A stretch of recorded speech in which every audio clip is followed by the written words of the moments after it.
উপস্থিত আমার প্রাণপ্রিয় মহান মুর্শিদ কেবলা জান, ওনার পবিত্র কদম মোবারকে আমার ভক্তিপূর্ণ সালাম এবং পদচুম্বন রেখে আজকের এই মূল্যবান কিছু শান্তির বাণী সম্পর্কে কিছু বয়ান আপনাদের সামনে পেশ করতে চাই।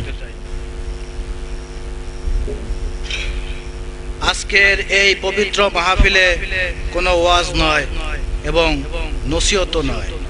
আজকের আলোচনা একটু ভিন্ন রকম। সুলতানিয়া মুজাদ্দিদিয়া তরিকার দরবার শরীফের প্রতিষ্ঠাতা হযরত আল্লামা শাহ কামাল উদ্দিন আহমেদ মাদ্দাজিলহুল আলী আমার মহান মুর্শিদ কেবলা জান।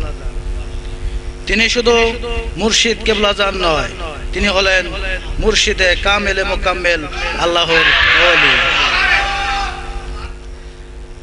যার শাহাদত আঙ্গুলের স্পর্শে মুর্দা দিলে আল্লাহ আল্লাহ জিকির জারি হয়। এর প্রমাণ স্বরূপ মুরিদানরাই যথেষ্ট।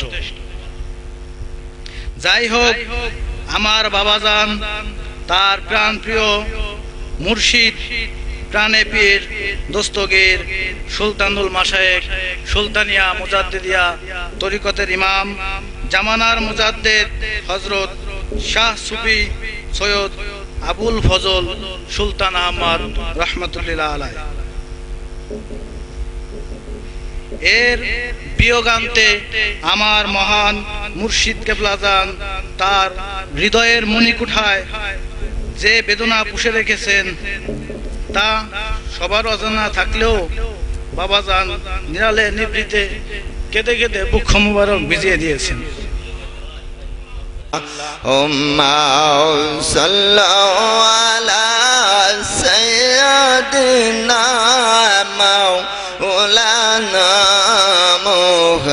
محمد وعلى سيدنا